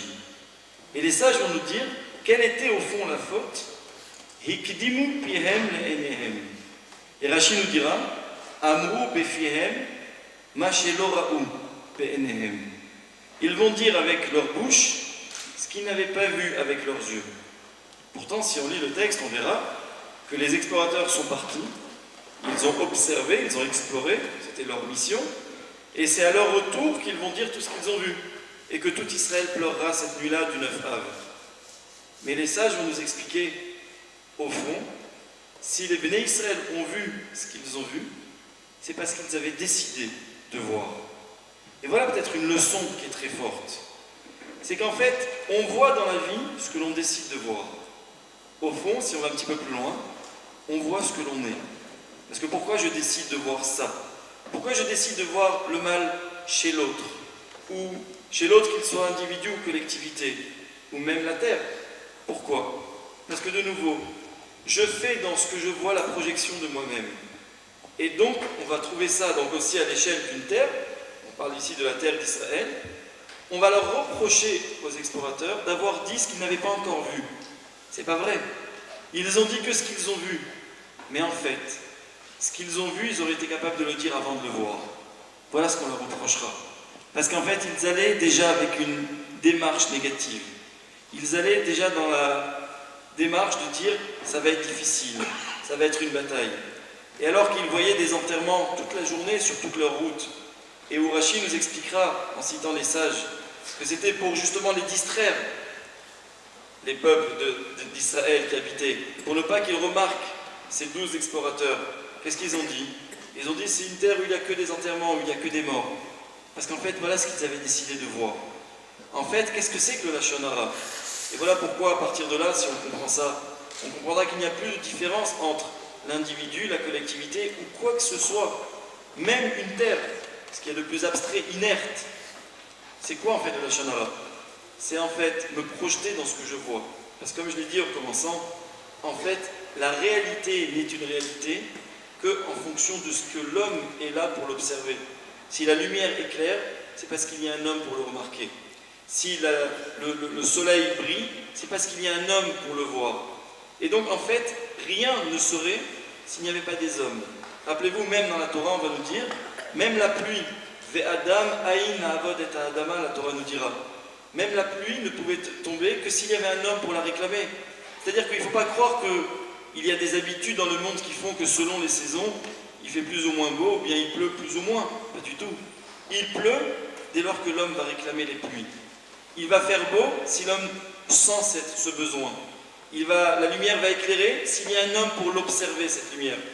En fait, les Chachamim vont nous dire qu'est-ce que c'est que le Lachon Hara? C'est avoir décidé de voir autour de moi des choses négatives. Et ça, quand je le dis après, c'est possible que ce soit vrai ou non. À la limite, dans le Lachon Hara, ça n'importe plus. Ce sera soit du Lachon Hara, soit du Motzi Shemra, selon la véracité des dires. Mais en tout cas, une chose est sûre, c'est que quand j'ai fait Lachon Hara, en fait, j'ai dit du mal que j'avais envie de voir autour de moi. Voilà ici peut-être la leçon et le fond de la compréhension de ce que c'est à l'échelle de l'individu, de la collectivité ou de toute autre réalité du monde. En fait, Ikdimu pihem le'enehem. Ça veut dire en fait, je vois pas ce que je dis et je dis pas ce que je vois. C'est en fait dans la vie, c'est de comprendre que c'est moi qui décide comment le monde est. Et ça, c'est la force de l'homme. Et malheureusement, des fois, sa faiblesse quand il ne sait pas comment se servir de son jugement, de sa force d'observation ou de ses dires. Alors peut-être que d'une certaine manière, la recette magique que vous ne voulez pas proposer, ça serait peut-être tout simplement Aïn Tova, de corriger le Lachon Hara en ayant tout le temps un Aïn Tova, un bon œil dans toutes les démarches que l'on entreprend. Enfin, c'est un peu ce qu'on a dit, quoi. En d'autres termes, tout à fait. Bravo Daniel. C'est en fait, j'ai été tenté tout à l'heure de répondre à la question que tu as posée en retournant le problème. C'est-à-dire, le Lachon Hara c'est grave, on a compris, c'est interdit, on le sait. Est-ce qu'on peut réparer le Lachon Hara? Voilà. Y a-t-il un tikkun au Lachon Hara? Demande le Rav Dessler. D'accord, on est là à constater que finalement c'est un problème de société, que c'est un problème qui nous détruit littéralement, qui nous gangrène, qui nous comment dire, nous rend beaucoup plus vulnérables, même par rapport à nos ennemis, etc. Alors en fait, voilà, il y a un tikkun au Lachon Hara, et ce tikkun, je voudrais juste l'expliquer en vraiment 2 minutes. Le Rav Ariel tout à l'heure a parlé de la Litzanout. En effet, cette parole, ce sens, qui est un véritable don que nous possédons, le véritable défi, c'est de savoir l'exploiter convenablement. Mal l'exploiter, c'est dire des choses négatives. Et il y a 2 propos qui sont négatifs selon l'avis de nos Chachamim. Il y a ce qu'on appelle la Litzanout, et il y a un autre type de moquerie qui s'appelle le tzrok. Et je m'inspire également du Rav Shapira pour expliquer que finalement, ce sont 2 moqueries différentes. Pourquoi? Parce qu'elles véhiculent ce que la parole peut avoir de négatif, à savoir, avec la parole, on me dit tout à l'heure qu'on peut détruire, corrigeons un tout petit peu le terme, sans changer le principe. En fait, avec la parole, on dévalorise. Et finalement, quand on attache de l'importance à quelque chose, alors on en parle positivement. Ou je pourrais dire le contraire. Quand on parle de quelque chose positivement, c'est qu'on y attache, on lui accorde de l'importance, on le valorise. Regardez, je me rappelle que chez mes parents, c'est une discussion qui revient souvent. Vous avez des familles qui ne sont pas forcément pratiquantes, engagées, convaincues, et puis tout d'un coup, vous avez des enfants qui deviennent au contraire très, très forts dans leur judaïsme, qui tout d'un coup développent une émouna, une hirat shamaim. On se demande d'où ça vient. D'où ça vient. J'ai toujours entendu, moi, que dans les familles dans lesquelles on avait critiqué la Torah, les enfants n'avaient aucune chance de l'apprécier. Dans les familles où même si on n'avait peut-être pas accompli convenablement, mais on avait toujours parlé positivement, les enfants avaient toutes les chances de l'admirer et donc d'avoir envie de s'en rapprocher. Finalement, la Letzanout, c'est cette dévalorisation. Le tzrok, disent nos Chachamim, c'est un tout petit peu différent. Dans la vie, on est tzorek de quelque chose quand on ne le ressent pas comme une obligation. Dans la vie, j'ai des obligations. Il y a des choses que je choisis qui sont des privilèges et qui un jour deviennent des obligations. Tous les gens ont envie d'avoir des enfants. Le jour où on en a, ça devient une responsabilité. Chavé Shalom, quelqu'un qui ne considérait pas cela comme il faut, c'est-à-dire qu'il ferait tzrok de ce qui est une obligation. Travail nous font remarquer que dans les civilisations qui nous entourent, il y a l'Occident d'un côté et l'Orient de l'autre. En Occident, on se moque de tout. On perd la valeur de chaque chose. On est toujours à la recherche de quelque chose de nouveau, comme pour trouver des nouvelles valeurs. Il y a ce qui est in et il y a ce qui est out. Il y a ce qui est et il y a ce qui a été. De l'autre côté, en Orient, on a une civilisation qui passe son temps à revendiquer ce à quoi elle a le droit, mais qui n'est jamais prête à assumer ce à quoi elle est obligée. Et ça, nous, on est entre les deux, on est encerclés. Et nous, au contraire, la Torah va nous apprendre à donner de la valeur aux choses. Et le meilleur moyen de valoriser les choses, c'est de parler de ces choses-là positivement. Voilà pourquoi, à travers tout ce qu'on a dit, je me permets de synthétiser, en tout cas à mon tour, vous allez le faire aussi, sûrement les rabbinim, mais je crois que le mot d'ordre, Daniel, c'est ça. C'est-à-dire, c'est de donner un regard positif parce qu'on apprécie les choses. Alors, c'est quoi le tikkun du Lashon Hara? Le tikkun du Lashon Hara, c'est tout simplement de faire l'effet inverse. Le Lashon Hara désolidarise les hommes. Je vous dis quelque chose de négatif sur quelqu'un, automatiquement je crée une distance entre lui et moi, entre vous et lui, et le pire, c'est entre vous et moi aussi. Le Lashon Hara, c'est le piroud, disent nos Chachamim. C'est la distance qui se crée. Alors comment est-ce qu'on fait pour rectifier le tir? Eh bien au contraire, on dit du bien. On met à raide le peuple juif. On essaie de se réunir les uns les autres. C'est vrai, comme tu le dis Daniel, il y a des courants. On n'est pas forcément d'accord les uns avec les autres. D'abord, il faut savoir que c'est pas dramatique de ne pas être d'accord. Pourquoi? Parce que pour un certain nombre de points sur lesquels on n'est pas d'accord, il y en a tellement sur lesquels on est d'accord. Et ces points-là, ce sont souvent ce qui est fondamental, c'est l'essentiel. Alors pourquoi se déconcentrer de ce qui est essentiel pour se concentrer sur ce qui ne l'est pas? Voilà le tikkun du Lashon Hara. Ça veut dire en fait que le moyen de se préserver, eh bien, c'est de savoir qu'est-ce qu'on veut, qu'est-ce que je veux faire de ma bouche, à quoi elle me sert. Je ne dis pas, ça paraît un peu idéal, ok, je sais que le décalage qu'il y a entre ce que je viens de dire et la réalité quotidienne, il est énorme. Il est énorme. Mais finalement, dans la vie, ce qui compte, c'est d'avoir des objectifs. De se dire que finalement, si j'arrivais, à chaque fois, vous savez quoi, je propose un marché. À chaque fois que vous dites du Lashon Hara sur quelqu'un, dites aussi quelque chose de positif. Et peut-être qu'un jour, on se suffira de ce qui est positif. Alors, je crois que, par exemple, on a parlé tout à l'heure des médias, et c'est vrai que chaque personne qui a, et je n'exagère pas, le mérite, parce que vraiment c'est un privilège, de pouvoir être écouté, être lu, être entendu, être vu, bref, toute personne qui est porteuse d'un message, doit se demander, avec cette puissance de feu qui s'appelle la parole, qu'est-ce que je peux créer? Qu'est-ce que je peux créer? Quand je suis obligé, quand je n'ai rien trouvé de bien à dire sur d'autres personnes, malheureusement ça arrive, ok, alors j'en parle pas. parle du bien de ce qu'il y a de l'autre côté. Excusez-moi, si je considère que je suis le meilleur, je vais peut-être vous embêter, mais je vais parler de moi. Toujours mieux que de parler des autres. J'ai pas de problème. Même si parler de soi, évidemment que c'est pas bien. Mais en tout cas, c'est moins destructeur que de parler des autres. Et il faut se dire qu'une parole, soit elle construit, soit elle crée, soit elle détruit. Ça ne peut pas être autre chose. Il n'y a pas de... Entre les deux, il n'y a rien, il n'y a pas d'espace. C'est ou l'un ou l'autre. Je choisis mon camp. Quand, évidemment, dans toutes les civilisations, on va dire, développées, dans tous les milieux où on est un tout petit peu cultivé, le droit de la presse, le droit de l'information, c'est capital. Pourquoi c'est capital? Parce que c'est vrai, les gens ont envie de savoir.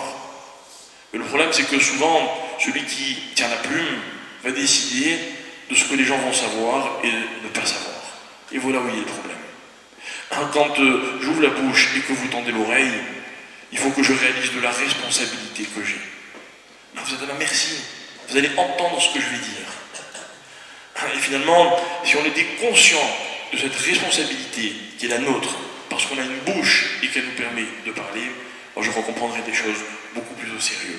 Et on se rendrait compte que finalement, la parole, c'est le moyen de donner aux choses de la valeur, et surtout par Chas Shalom, de dévaloriser les choses qui ont de la valeur.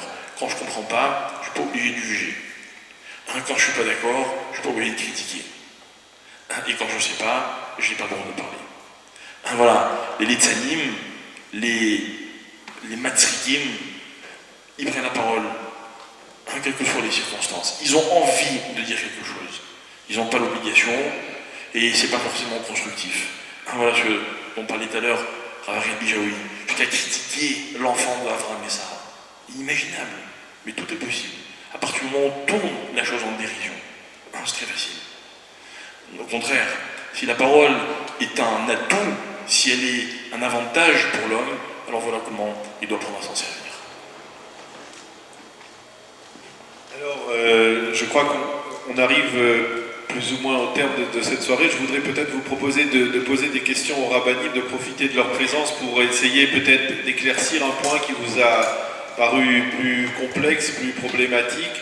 Alors je voudrais vous donner pendant quelques minutes la parole. Bonjour, moi je travaille dans le Khashmal et de temps en temps je vais dans des maisons et je vois que le travail qui a été fait avant était vraiment très mal fait. Est-ce que le fait de dire voilà à la personne chez qui je travaille que le travail qui a été fait avant a été mal fait, ça s'appelle du lashon hara comme on dit quoi. C'est Un cas concret. Ça peut s'appeler du lashon hara. Ça dépend comment on le dit. C'est-à-dire que s'il est vrai que ta responsabilité d'électricien ou d'ingénieur en électricité, c'est de réparer, c'est d'informer, c'est de dire voilà, il y a ça qui ne va pas, etc., tu dois le dire.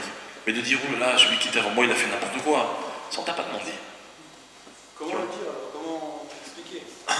Écoute, comment le dire? Encore une fois, il n'y a pas de dictionnaire pour me dire exactement dans chaque circonstance comment je dois dire la chose. Et je pense que chacun a la sagesse de savoir où est la limite entre critiquer l'autre et entre dire une réalité, finalement, qui les voit le nécessaire. Et donc on peut le dire quoi, c'est pas du mauvais penchant, c'est pas du mauvais Dans mon quelque chose métier, de j'ai mal. pas de problème. On vient me dire, voilà, j'ai entendu qu'on avait le droit de dire ceci ou de dire cela, et moi je sais qu'on n'a pas le droit, alors quoi, je dis rien. Imagine que quelqu'un vienne me dire qu'il a appris une halakha, et que selon ce qu'il a appris, on avait droit de telle chose, et moi je sais que c'est pas possible, on n'a pas le droit de le faire. Je dois rien dire. Évidemment que je dois dire. Maintenant, il va falloir beaucoup, j'allais dire, de finesse et beaucoup de précautions pour ne pas glisser dans le lashon hara, parce que ça peut devenir du lashon hara. Ok? Donc pour répondre à ta question, oui, ça peut être du lashon hara. Oui, ta responsabilité c'est de dire les choses, en tout cas d'informer pour éventuellement réparer. À toi de faire la part des choses et d'avoir la sagesse de ne pas déraper. C'est possible par exemple d'aller voir la personne qu'on a critiquée en lui demandant bon pardon, voilà, est-ce que ça peut s'effacer? est-ce que la faute peut être réparée? C'est sûr que malheureusement, une fois qu'une parole elle est passée, comme je l'ai dit, ça devient le téléphone arabe. Ça peut se transformer et s'éparpiller comme les petits papiers, et après pouvoir réparer, c'est très compliqué. Demander pardon, bien entendu, je pense que c'est l'une des premières choses à faire, mais que la faute soit pardonnée à 100%, ça sera très compliqué parce que malheureusement, une fois juste pour pouvoir un petit peu répondre à cette question, il y avait un chidour qui s'est passé en Eretz Israël et ce chidour a été cassé parce qu'on a entendu sur les parents du Khatan qu'il avait fait tomber un Sefer Torah et qu'il avait fait honte au Sefer Torah, il avait fait exprès de faire tomber ce Sefer Torah alors que c'était une famille qui était censée être religieuse et une famille assez réputée. Ils ont cassé et le chatran, celui qui les a mis en relation, a vraiment voulu comprendre le motif pour lequel le Khatan et la Kala se séparaient. Et lorsqu'il est parti à l'origine, il a entendu comme quoi il y avait une fois un shiur, et dans ce shiur-là, le Rav qui avait fait le shiur, il a dit toutes les paroles, et le père du Khatan a dit: je suis sûr que ce n'est pas ses paroles à lui, mais c'est les paroles qui sont toutes inspirées d'un livre qu'il a sûrement dû lire ou de tel et tel Rav. Les gens ont écouté et ils ont transformé en un Sefer Torah est tombé. Donc malheureusement, c'est sûr que lorsqu'on dit du Lachon Hara, ça ne s'arrête pas uniquement à une personne. Après, c'est répété et répété et répété. Mais une fois, j'avais écouté d'un Rav qui avait dit que l'un des tikkuns, si on peut expliquer la chose pareille, parce qu'une fois que la parole est partie, c'est les paroles qui courent, une fois que la parole est partie, eh ben, la réparation, c'est bien sûr, on ne peut pas aller chez chaque personne qui a entendu dire c'est faux, parce que en a d'avoir sauf. Mais ce Rav avait dit qu'il s'était inspiré, je pense que c'était un des Mahamars du Rambam, qui avait dit que Yishev Bilmad, que la réparation du dire du Lachon Hara, c'est de s'asseoir et d'étudier. Comme le Sifri rapporte, il dit que de la même façon qu'une parole de Torah, c'est considéré comme si qu'on avait accompli toute la Torah en entière, toutes les mitzvot de la Torah, celui qui s'assoit et qui étudie, c'est considéré comme si qu'il avait accompli toute la Torah en entière. De la même façon, quelqu'un qui dit de Lachon Hara, c'est considéré comme si qu'il avait fait toutes les avérods de la Torah. Donc, si on a dit du Lachon Hara, je pense peut-être que la réparation, ce serait bien entendu de demander pardon, mais réparer, ça ne sera pas réparé à 100%, mais de s'asseoir et d'étudier la halachot du Lachon Hara. Comme une fois, il y avait un Rav, une femme qui était venue voir un Rav et qui avait dit au Rav: lorsque j'étais jeune, j'ai pas eu le mérite de pouvoir accomplir la mitzvah de Nida. J'ai pas respecté Nida. Et aujourd'hui, j'ai pas la possibilité, je suis ménopausé et je peux plus respecter la mitzvah de Nida. Donc qu'est-ce que je peux faire? Le Rav l'avait répondu, il lui avait dit que d'enseigner, d'apprendre la halachot de Nida et d'enseigner à d'autres femmes la halachot de Nida, c'est ce qui réparerait plus ou moins le fait qu'elle n'ait pas accompli la mitzvah de Nida. Donc là aussi, ça serait la même chose, d'étudier, d'apprendre la halachot du Chafetz Chaim sur le fait de ne pas parler de Lachon Hara, et peut-être ça pourrait être un petit peu une réparation. Si je peux me permettre, je m'avais pensé à une très belle histoire. Je ne sais plus du tout de qui il s'agit, je n'ai pas du tout les noms en tête.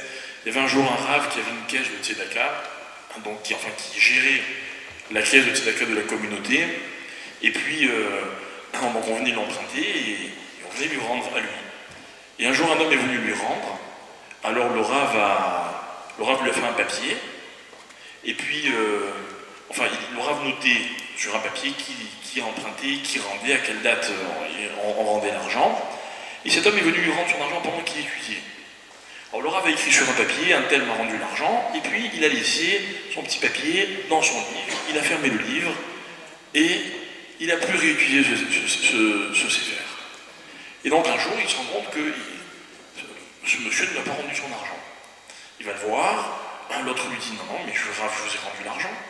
Il dit: mais alors, où est mon papier? Il dit: je sais pas, Rav. Et évidemment, comme le Rav devait rendre aussi des comptes, donc il en a parlé au Kapaïm de cette caisse, et puis la chose a commencé à se savoir, et le malheureux on a commencé à raconter dans la communauté qu'il avait une dette à la communauté et qu'il n'avait pas remboursé sa dette. Et lui maintenait dur, évidemment, qu'il avait remboursé, il n'avait pas les moyens de rembourser une deuxième fois. Des années plus tard, le Rav sort ce fameux Sefer, et en ouvrant, il tombe sur le papier, et il trouve qu'en fait, cet homme qu'on avait calomnié avait bien rendu sa dette. Comment réparer? Le Rav a pris la parole en public dans la communauté, et il a dit voilà, je voudrais déclarer, pour que tout le monde le sache, que j'ai commis une erreur, et que monsieur Untel avait en fait rendu sa dette, et il avait payé en temps et en heure. Mais je sais que vous pouvez croire que je ne dis cela que, pour ne pas qu'on continue à dire du lachon hara sur lui, mais qu'en fait il n'a peut-être pas payé sa dette, pour vous prouver, que je ne fais pas ça par compassion, mais parce que réellement il a payé sa dette, j'annonce publiquement que je donne ma fille au fils de cet homme. Voilà, j'ai envie que cet homme soit le beau-père de ma fille. Et donc il a prouvé par cela qu'en fait il avait une entière confiance en lui. Ça veut donc dire, comme disait le Rav Pinto, que malheureusement dans la majorité des cas on n'a pas moyen de réparer. Mais des fois ça peut être possible. Je connais des organes de presse qui sont très populaires, dans lesquels on peut, pour pas très cher, on peut acheter des encarts, dire voilà, je demande pardon officiellement à monsieur ou à madame Untel pour avoir dit du lachon hara sur lui. Comme ça, tous ceux qui ont entendu le lachon hara, et bien maintenant ils vont savoir que vous avez demandé pardon. Voilà. Tu vois, je fais des affaires comme ça. Avec la permission de Rav Bijaoui, je sais que c'est pas trop c'est pas ma place, c'est pas mon moment, mais il m'a rappelé aussi, le Rav Cédric m'a rappelé une très bonne histoire, je vais être très bref. Il y avait une fois un monsieur qui était très riche, qui voulait organiser la bar mitzvah de son fils. Il a organisé la bar mitzvah de son fils en immense, en très grand, et il a invité tous les rabbinim de la ville. Lorsqu'il a invité les rabbinim de la ville, il a voulu faire kavod à toute la salle, il a sorti l'argenterie, il a sorti les couverts qui étaient en or. Et il a servi à tout le monde dans des couverts en or. Des petites cuillères. Et à la fin, avant que tout le monde parte, il dit au serveur, vite, ramassez les couverts, parce que pour pas qu'il en perde, pour pas qu'il en manque.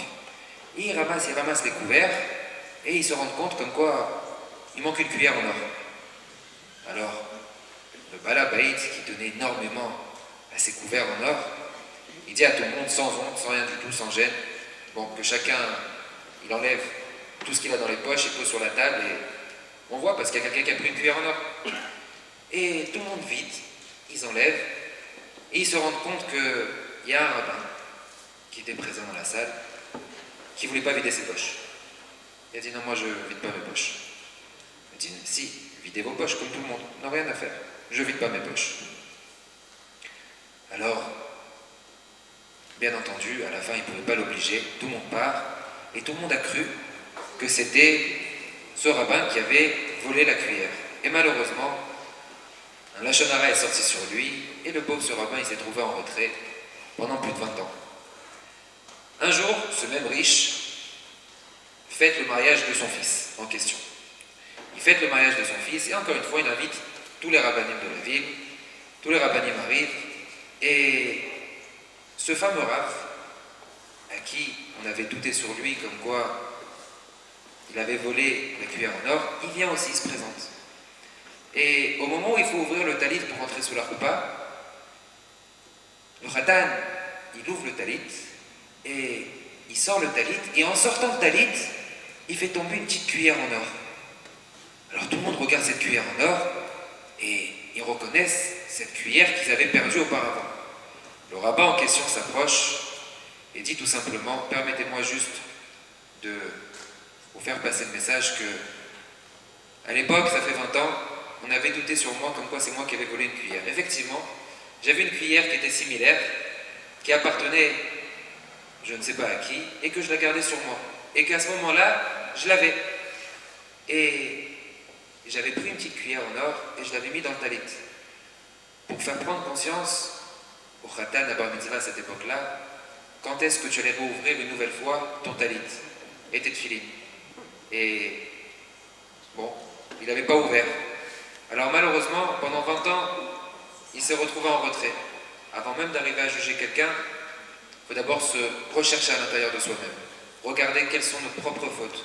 Parce que malheureusement, certaines fois, comme la Gemara dit, kol aposel bemou posel. Toute personne qui veut enfoncer quelqu'un, malheureusement, il enfonce avec ses propres mauvais traits de caractère.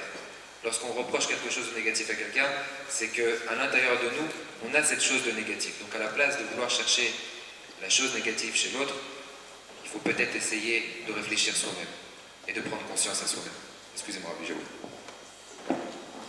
Juste dans l'idée de ce qu'a dit Rabbi Raphaël, je comprends pourquoi depuis tout à l'heure, vous savez, quand on écoute les autres venir parler, notre regard traîne un petit peu, et que sur tous les micros, il y a écrit Shimshon. Enfin, j'ai compris que pour pas qu'on puisse partir avec un micro et qu'on dise un jour, il a mis son nom sur cela. En tout cas, juste pour revenir à ce qu'on a dit, mais sérieusement, j'avais entendu par contre que quand on vient demander Mechila à quelqu'un, parce qu'on a dit du Lachon Hara sur cette personne, il faut lui dire, je te demande Mechila parce que j'ai dit du Lachon Hara, mais il ne faut pas lui dire qu'est-ce qu'on a dit sur cette personne. Il ne faut pas que tu dises non, j'ai dit que tu as fait ci, que tu as fait ça, que ce soit vrai, que ce soit faux, parce que le but, évidemment, quand on demande Mechila, c'est les Arbot, Shalom, Bereout, c'est justement d'augmenter au sein d'Israël donc la bonne entente. Et quelque part, même si je viens dans une démarche de Mechila, je viens demander à une personne pardon pour avoir dit du mal, au fond, si je lui dis ce que je lui ai dit, ça va encore une fois la blesser, cette personne. Donc ça, c'est quand même aussi à prendre en compte pour ça. Tiskou la mitzvot. Oui, je voudrais merci au Rabbani, merci au Rav Ariel Bijaoui, merci au Rav Yaakov Citrus, merci à Rabbi Raphaël Pinto de nous avoir éclairé sur ce sujet complexe de la Lachon Hara. Vous avez raconté des anecdotes, j'ai en tête un Dvar Torah que j'ai entendu il y a quelques jours, corrigez-moi si je me trompe, qui résume d'une certaine manière que peut-être que le mot magique aussi dans le Lachon Hara, c'est beaucoup de Ahava, beaucoup d'amour, repousse beaucoup de Lachon Hara. Et quand je parle d'amour, je parle de Moshe Rabbeinu. On raconte que Moshe Rabbeinu, lorsqu'il était sur le Har Sinaï, on était à Shavuot il y a quelques jours, lorsqu'il est descendu, Akadosh Baruch Hu lui a dit Lech red ki shichet amcha. Et on dit que à ce moment-là, Moshe Rabbeinu aurait dû briser à ce moment-là les tables de la loi. Descends parce que ton peuple a fauté. Et on dit pourquoi Moshe Rabbeinu n'a pas brisé les tables de la loi à ce moment-là? Parce qu'il a entendu du mal du peuple et il a voulu descendre pour voir si c'était vrai. Il s'est dit c'est pas possible que le peuple ait fait cela. Et donc ce n'est que lorsqu'il est descendu qu'il a vu le peuple faire le Egel Hazahav, faire le veau d'or, qu'il a brisé le. Et je crois que là peut-être une des clés de cet enseignement, de cet enseignement que vous avez fourni ce soir, c'est peut-être beaucoup de Ahava, beaucoup d'amour. Je vous remercie de nous avoir éclairés sur ce sujet complexe qu'est le Lachon Hara. Je remercie à tout le public d'avoir été attentif à cet enseignement.